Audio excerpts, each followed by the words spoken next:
Hi, everybody. My name is Tina Spock, and I wanted to talk to you today about the disease model of addiction. Um, this is going to be on your journal assignment this week, so I thought it'd be a good thing for us to discuss. First of all, where did the disease model originate? Um, we know it was certainly influenced by the medical model in the mid 20th century. Doctors were trying to understand why so many people were struggling with alcoholism and dying from alcoholism.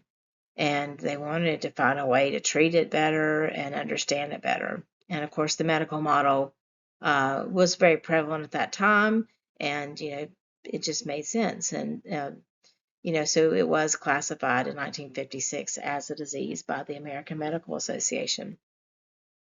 There was, scientific research at that time that did show that um, there was when we use substances like alcohol, the brain was altered. So, and what we know today is that um, there's certainly still a lot of truth to that, and you'll hear people even today still say that addiction is a brain disease.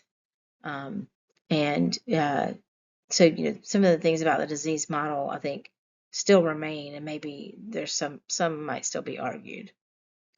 Um, One of the best things about the disease model is that it helped redefine addiction as an illness rather than a moral failing. Um, you know, People thought prior to this that you were a bad person, you were immoral, you were weak, you lacked willpower. And of course, we know today that that's certainly not the case, but I think even still today, we see a stigma um, placed on addiction. And we'll talk a little bit more about that. Some argue that the disease model itself, while it did help initially, that it kind of still contributes to the stigma. But you will hear people say in recovery that they're not a bad person, that they're just a sick person trying to get better. So I think a lot of people still embrace this idea. The core principles behind the disease model is that, first of all, it is biological. Addiction involves changes in the brain structure. And we know that, that for instance, the prolonged use of a substance does cause changes in the brain. It rewires the circuits in the brain.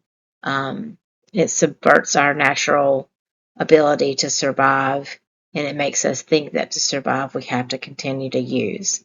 And that is certainly a biological basis. We also know that, like other diseases, addiction is chronic and progressive. When people first start out using substances, they don't always have negative consequences, but as they continue to use, it does progress and it does get worse. There's also, the idea that, there is a genetic predisposition like other diseases. Um, and today we actually do know that certainly there is some evidence that 40 to 60% of people whose family members have addiction also struggle with it. And then there's also environmental factors like being exposed to stress or trauma, growing up around other people who we maybe modeled that kind of behavior for us. So we learned, that the way to cope is to use substances. Okay, the criticisms of the disease model are quite a few. There's some who argue that saying that it's a disease overemphasizes biology and neglects personal responsibility. That almost sometimes feels like it's a throwback to the earlier days where we kind of blamed it on a moral failing.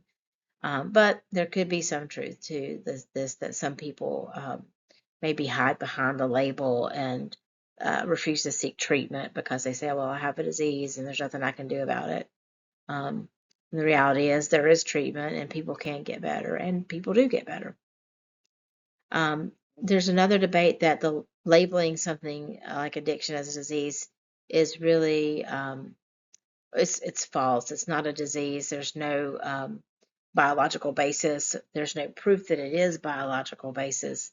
You can't, like with something like heart disease, for instance, you can do a scan and see that the arteries are clogged, or you can do blood work and detect diabetes, but not necessarily the case with addiction.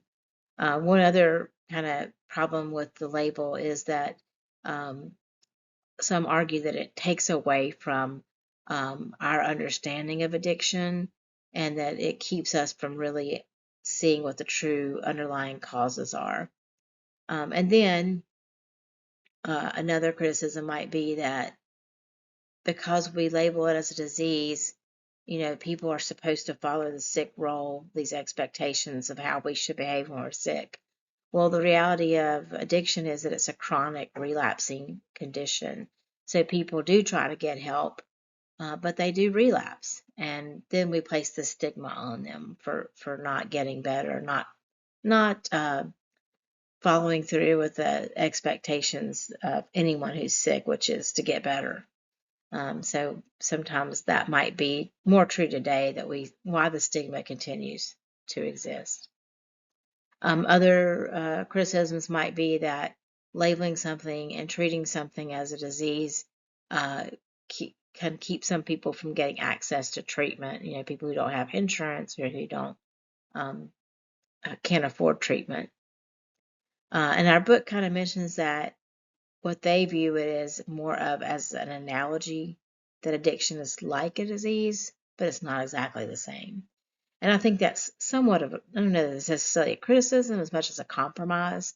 It's kind of saying, well, we can't really completely throw everything out that the disease model says. There is certainly a lot of truth in what they say, but maybe there's still a lot more that we need to learn and understand. So I look forward to hearing more about what you think addiction is. And I look forward to reading your journals.